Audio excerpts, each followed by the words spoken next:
जय श्री श्याम। बर्बरी का वध तथा उसके पूर्व जन्म के वृत्तांत का वर्णन, ग्रंथ का उपसंहार। सूत जी कहते हैं कि पांडवों के वनवास का 13वां वर्ष व्यतीत हो जाने पर जब उपवलय नामक स्थान में जब राजा युद्ध के लिए एकत्र हो गए, तब महारथी पांडव भी युद्ध करने के लिए कुरुक्षेत्र में आकर्षित हुए। दुर्योधन आदि कौरवों भी वहाँ पहले से ही टिके हुए थे। उस समय भीष्म जी ने रथियों और अतिरथियों की गणना की। सब समाचार गुप्तचरों द्वारा सुनकर राजा युधिष्ठिर ने अपने पक्ष के राजाओं के बीच भगवान श्री कृष्ण से कहा, देवकी नंदन, पितामह भीष्म ने रथियों और अतिरथियों का वर्णन किया है। उसे सुनकर दुर्योधन ने अपने पक्ष के महारथियों से पूछा है कि कौन वीर कितने समय में सेना सहित पांडवों का वध कर सकता है। इसके उत्तर में पितामह भीष्म तथा कृपाचार्य ने 1 मास में पांडवों की सेना को मारने की प्रतिज्ञा की है। द्रोणाचार्य ने 15 दिनों में, अश्वत्थामा ने 10 दिनों में और सदा मुझे भयभीत करने वाले कर्ण ने 6 दिनों में ही सेना सहित पांडवों को मारने की घोषणा की है। अतः यही प्रश्न मैं अपने पक्ष के महारथियों के सामने रखता हूँ, कौन कितने समय में सेना सहित कौरवों को मार सकता है।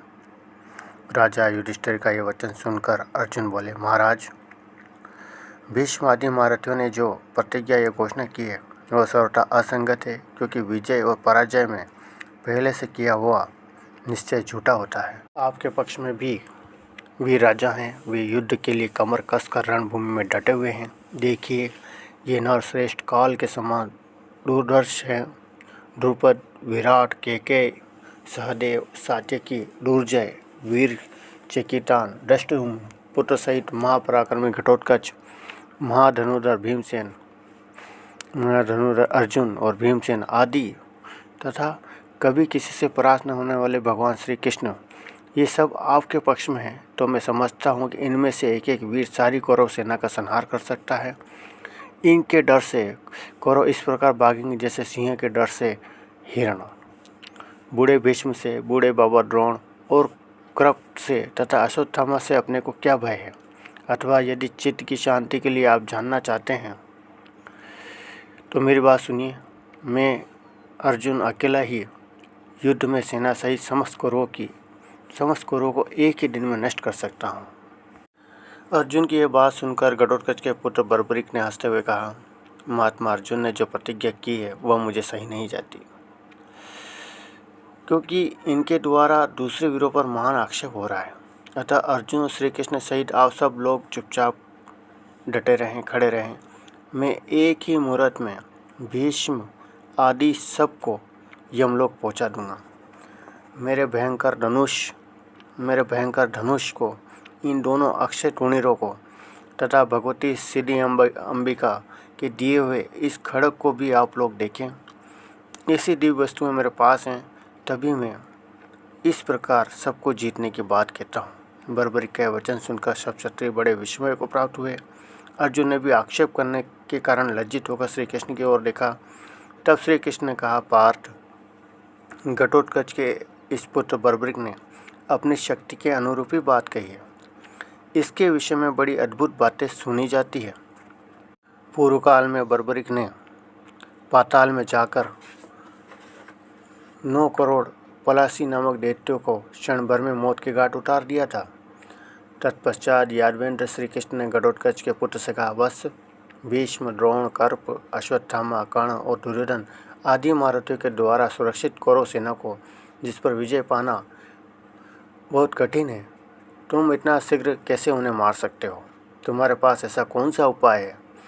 समस्त प्राणियों के अधीश्वर भगवान वासुदेव के इस प्रकार पूछने पर सिंह के समान वक्ष स्थल, पर्वताकार शरीर और अतुलित बल से संपन्न एवं नाना प्रकार के आभूषणों से विभूषित बर्बरीक ने तुरंत ही धनुष चढ़ाया और उस बाण पर संधान किया। फिर उस बाण को उन्होंने लाल रंग के भस्म से भर दिया और कान तक खींचकर छोड़ दिया। उस बाण के मुख से जो भस्म उड़ा वह दोनों सेनाओं और सैनिकों के मर्मस्थलों पर गिरा। केवल 5 पांडव, कृपाचार्य, अश्वत्थामा के शरीर से उसका स्पर्श नहीं हुआ। यह कर्म करके बर्बरीक ने पुनः सब लोगों से कहा, आप लोगों ने देखा, इस क्रिया के द्वारा मैंने मरने वाले वीरों के मर्म स्थान का निरीक्षण किया है। अब उन्हीं मर्म स्थानों के देवी के दिए हुए तीक्ष्ण अमोघ बाण मारूंगा, जिनसे ये सभी योद्धा क्षण भर में मृत्यु को प्राप्त हो जाएंगे। आप सब लोगों को अपने अपने धर्म की सौगंध है, कदापि शस्त्र ग्रहण न करें। मैं 2 ही घड़ी में इन सब शत्रुओं को तीखे बाणों से मार गिराऊंगा। यह सुनकर युधिष्ठिर आदि चित्त में बड़ा विस्मय हुआ। ये सब लोग बर्बरी को साधुवाद देने लगे, जिससे महान कोलाहल छा गया। बर्बरी ने ज्यों ही उपयुक्त बातें कहीं, त्यों ही श्री कृष्ण ने कुपित होकर अपने तीखे सुदर्शन चक्र से बर्बरी का मस्तक काट गिराया। यह देख सबको बड़ा आश्चर्य हुआ। सब एक दूसरे से कहने लगे, ओह, यह क्या हुआ? घटोत्कच का पुत्र कैसे मारा गया? पांडव भी अन्य सब राजाओं के आंसू बहाने लगे। घटोत्कच तो हाय पुत्र कहता हुआ शोक से मूर्छित होकर गिर पड़ा। इस समय सीधा अंबिका आदि 14 देवियां वहां आ पहुंची। श्री चंडिका ने घटोत्कच को सांत्वना देकर उच्च स्वर में कहा, सब राजा सुने, विदित आत्मा भगवान श्री कृष्ण ने महाबली बर्बरी का वध किस कारण से किया है, वह हम बतलाती हैं। पूर्व काल में मेरु पर्वत के शिखर पर सब देवता एकत्र हुए थे। उस समय बाढ़ से पीड़ित हुई यह पृथ्वी वहाँ गई और सब देवताओं से इस प्रकार बोली, आप लोग मेरा भार उतारें। तब ब्रह्मा जी ने भगवान विष्णु से कहा, भगवान आप मेरी प्रार्थना सुने, आप ही पृथ्वी का भार उतारें। इस कार्य में देवता आपका अनुसरण करेंगे। तब भगवान विष्णु ने तथास्तु कहकर ब्रह्मा जी की प्रार्थना स्वीकार कर ली। इस समय सूर्यवर्चा नामक यक्षराज भुजा ऊपर उठाकर कहा, आप लोग मेरे रहते हुए मनुष्य लोक में क्यों जन्म धारण करते हैं? मैं अकेला ही अवतार लेकर पृथ्वी के भारभूत सब दैत्यों का संहार करूंगा। सूर्यवर्चा के ऐसा कहने पर ब्रह्मा जी कुपित होकर बोले, दूर मते, पृथ्वी का यह महान भार समस्त देवताओं के लिए भी दुस्सह है। उसे तुम मोहवश केवल अपने ही द्वारा साध्य बतलाता है। मूर्ख, पृथ्वी का भार उतारते समय जब युद्ध का आरंभ होगा, उस समय श्री कृष्ण के हाथ से तेरे शरीर का नाश होगा, इसमें संशय नहीं है।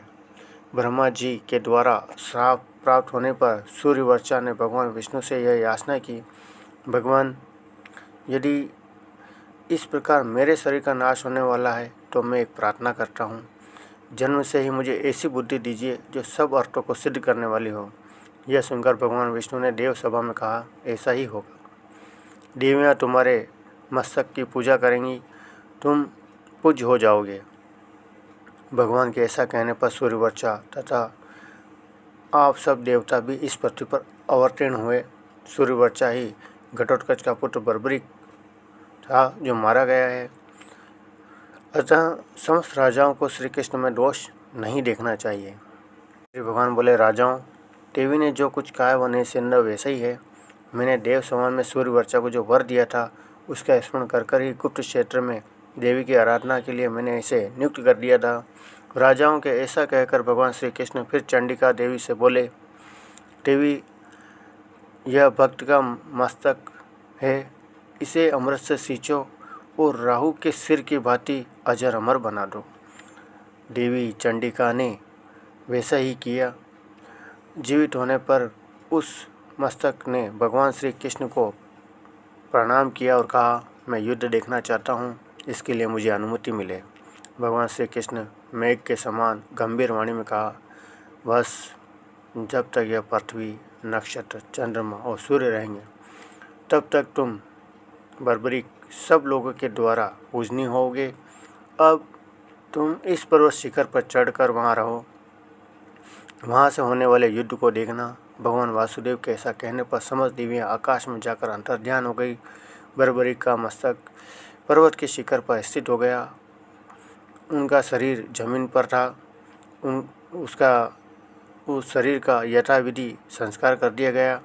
मस्तक का कोई संस्कार नहीं हुआ। तत्पश्चात कौरव और पांडवों की सेना में भयानक संग्राम छिड़ गया, जो लगातार 18 दिनों तक चला। युद्ध में द्रोण, कर्ण आदि सब वीर मारे गए। 18 दिनों के बाद निर्दयी दुर्योधन भी मारा गया। तब अपने बंधु बांधवों के बीच धर्मराज युधिष्ठिर ने भगवान श्री गोविंद से कहा, पुरुषोत्तम, इस महान संग्राम सागर से आपने ही हम लोगों को पार उतारा है। हे नाथ, हे हरे, हे पुरुषोत्तम, हे श्री कृष्ण, आपको नमस्कार है। भीमसेन बहुत भोले थे। उन्होंने धर्मराज की यह बात कुछ भारी लगी। उन्होंने तनिक असहिष्णुता के साथ युधिष्ठिर से कहा, राजन, धृतराष्ट्र के पुत्रों को मारने वाला तो यह मैं भीम हूँ। आप मेरा तिरस्कार करके पुरुषोत्तम पुरुषोत्तम कहकर कृष्ण की इतनी बड़ाई क्यों करते हैं? धृष्टद्युम्न, अर्जुन, सात्यकी और मैं जिन लोगों ने युद्ध में पराक्रम दिखाकर विजय पाई है, उन्हें छोड़कर आप ऐसा क्यों कह रहे हैं? भीमसेन की यह अनुचित बात सुनकर अर्जुन से रहा नहीं गया। अर्जुन बोले, भाई भीमसेन जी, आप ऐसा बिल्कुल न कहिए। आप जनार्दन श्री कृष्ण को यथार्थ जानते नहीं हैं। मेरे आपके या किसी भी अन्य वीर के द्वारा शत्रु का वध नहीं किया गया है। युद्ध के समय मैं सदा देखता था कि मेरे आगे आगे कोई एक पुरुष शत्रु को मारता हुआ चल रहा करता था। मुझे पता नहीं वह कौन था। अर्जुन की बात सुनकर भीमसेन बोले, अर्जुन, तुम निश्चय ही बड़े भ्रम में पड़े हो। भला युद्ध में दूसरा कौन शत्रु को मारता है? तथापि यदि तुम्हें विश्वास न हो तो चलो पर्वत शिखर पर स्थित पौत्र बर्बरिक के मस्तक से पूछ लें। बर्बरिक ने तो सारा युद्ध देखा ही है। इतना कहकर भीमसेन वहां जाकर बर्बरिक से पूछा, बेटा बताओ, इस युद्ध में कौरवों को किसने मारा? बर्बरिक ने कहा, मैंने तो शत्रु के साथ केवल एक परम पुरुष को युद्ध करते हुए देखा है। उस पुरुष के बाईं ओर 5 मुख थे और 10 हाथ थे, जिनमें शूल आदि आयुध धारण किए हुए थे। उनके दाहिने ओर 1 मुख और 4 भुजाएं थी, जो चक्र अस्त्र सुसज्जित थी। उसके बाईं ओर मस्तक जटाओं से सुशोभित थे और दाहिनी ओर मस्तक मुकुट झलमला रहा था। उन्होंने बाईं ओर भस्म धारण कर रखी थी, दाईं ओर चंदन लगा रखा था, बाईं ओर चंद्रकला शोभा पा रही थी, दाईं ओर कौस्तुभ मणि छटा जा रही थी। उन परम पुरुष के अतिरिक्त कौरव महानी का विनाश करने वाले किसी अन्य पुरुष को मैंने भी नहीं देखा। बर्बरिक के ऐसा कहते ही आकाश मंडल उद्भासित हो उठा। पुष्प वृष्टि होने लगी, देवताओं की दुदुम्बियां बज उठी, साधु साधु की ध्वनि से आकाश भर गया।